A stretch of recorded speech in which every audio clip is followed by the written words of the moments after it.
Before we get into the video, could everyone please subscribe to my HOA Karen Tales channel? Thank you so much. I should have known moving into an HOA neighborhood was a mistake, but when I bought this house, I didn't have much choice. It had been in my family for generations, a beautiful historic home that had stood tall for over a century. The craftsmanship, the details, the sheer history in these walls were unmatched by anything built today. But none of that mattered to Karen, the self-proclaimed queen of our HOA, who saw my house as nothing more than an eyesore standing in the way of her precious modern aesthetic. From the moment I moved in, she made it clear I wasn't welcome. It started with passive-aggressive letters stuffed in my mailbox, citing obscure and ridiculous violations. My porch lights were too vintage, my mailbox was non-compliant, and my front door color clashed with the neighborhood theme. At first, I ignored her. I had bigger things to worry about than a power-tripping suburban dictator. But Karen didn't like being ignored. One morning, I woke up to find a neon orange violation notice taped to my door, mandating structural improvements required for non-compliant property. It read, followed by an absurd list of demands. The HOA wanted me to replace my classic wooden windows with bland plastic ones, repaint the house in the neighborhood-approved soft taupe, and remove the original wrought iron fence that had been standing for over 100 years. The fine for noncompliance was $500 per day until I met their demands. I stormed down to the HOA office, ready to argue my case.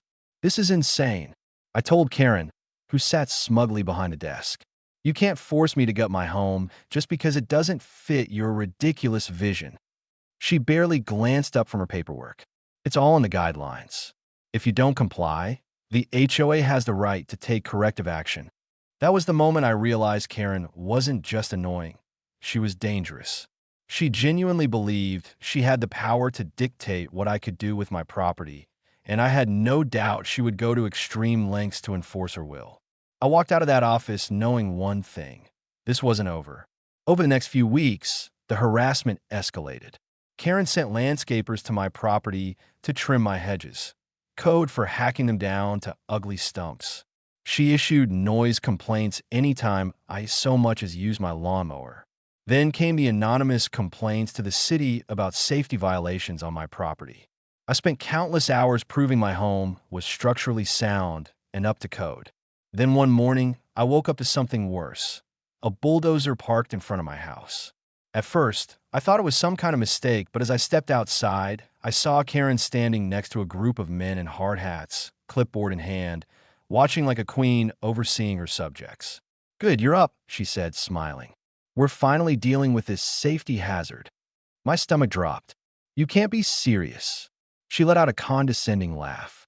"Oh, but I am. You were given multiple notices to comply with HOA standards, and since you refused, we're taking action. This dump is coming down today." I couldn't believe what I was hearing. "This is my house, Karen.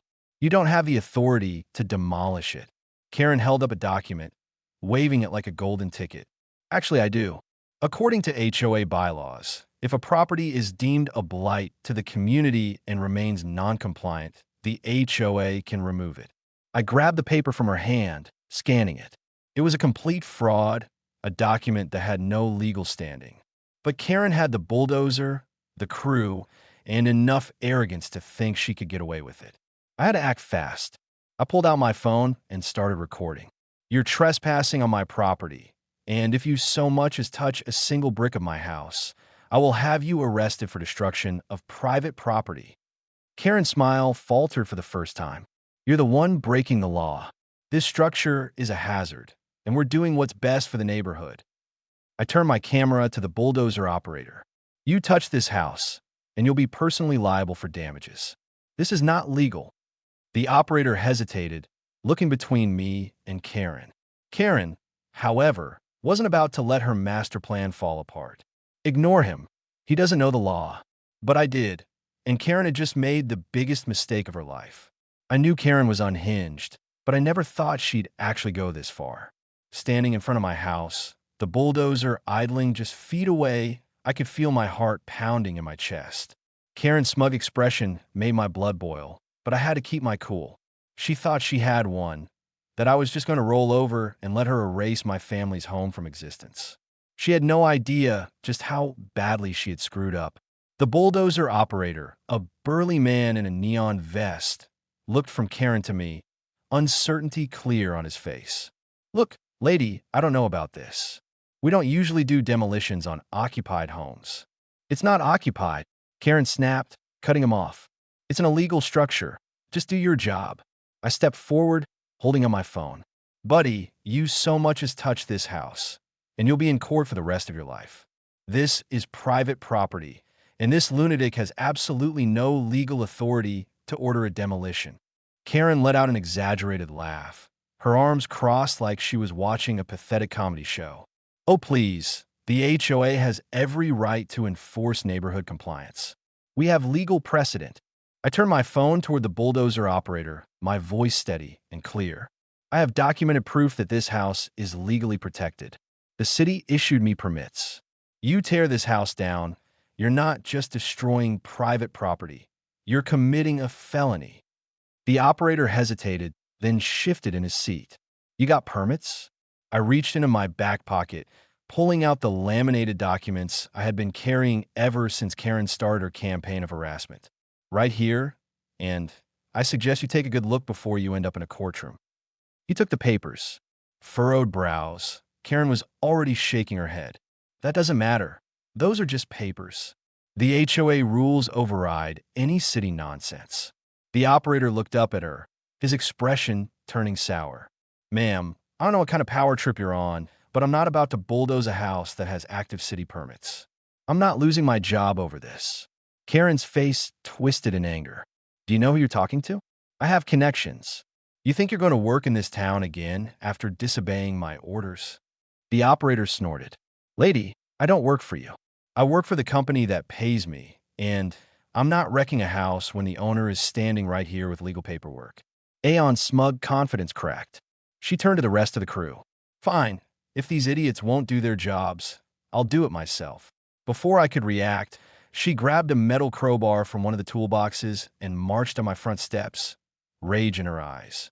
If this house won't come down today, then I'll start the job myself. The sound of the crowbar slamming into my front door sent a wave of fury through me. The police needed to get here now. I pressed the emergency dial on my phone, putting it on speaker. 911, what's your emergency? Yes, I need officers dispatched immediately. There's a woman actively trying to destroy my home with a construction crew. Kim turned wide-eyed, as if she just realized she had crossed a line she couldn't uncross. What? You can't call the cops on me. I'm the one enforcing the law.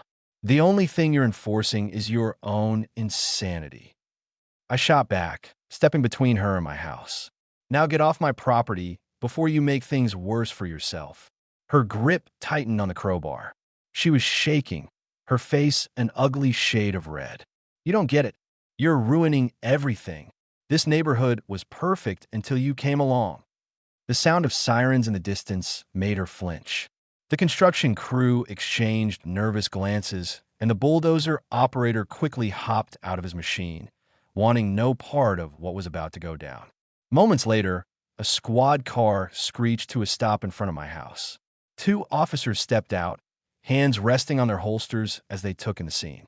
One of them, a tall, non-nonsense guy with a buzz cut, pointed at Karen. Ma'am, put the crowbar down. Karen hesitated. You don't understand. This man is breaking HOA rules. He's refusing to comply. The officer's expression didn't change. Ma'am, put the crowbar down and step away from the house. Karen's hands trembled, but she finally dropped the metal tool with a loud clang. Her eyes darted between me and the officers, her breath coming in quick, shallow gasps. I was just trying to do what was right for the community. The officer glanced at me. Can you explain what's going on here? I gestured at the bulldozer, the abandoned construction crew, and the absolute madness surrounding us. This woman illegally ordered my house to be demolished. I have all documents proving my property is protected. She's been harassing me for weeks, and today she escalated to destruction of property. The officer nodded slowly before turning to Karen. Ma'am, do you have any legal documentation proving your right to enforce this demolition? Karen's mouth opened, but no words came out. She was completely trapped, her perfect little scheme crumbling in real time.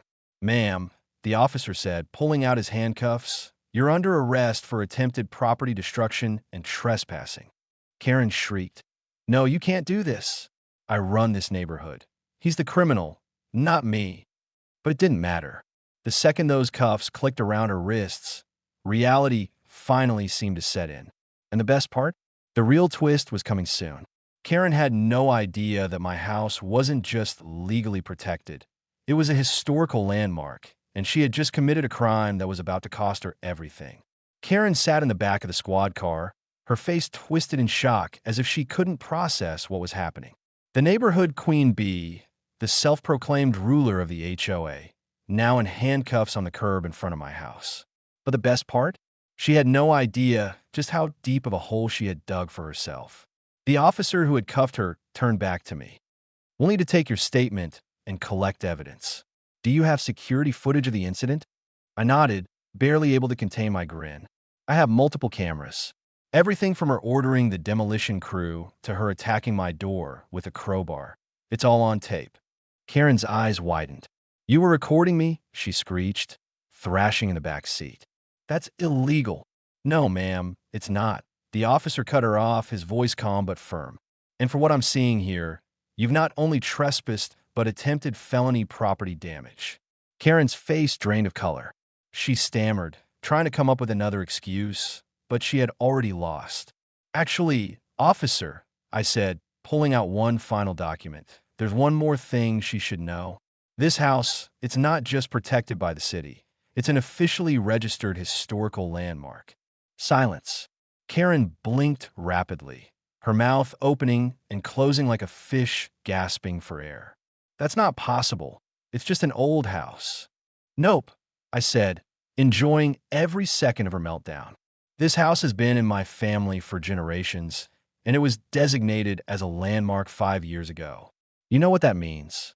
The officer exhaled sharply. "It means any attempt to alter or demolish this property without approval is a serious crime." Karen jerked against the cuffs. No, this is a mistake. The HOA has rules. The HOA doesn't override federal and state law," the officer said dryly.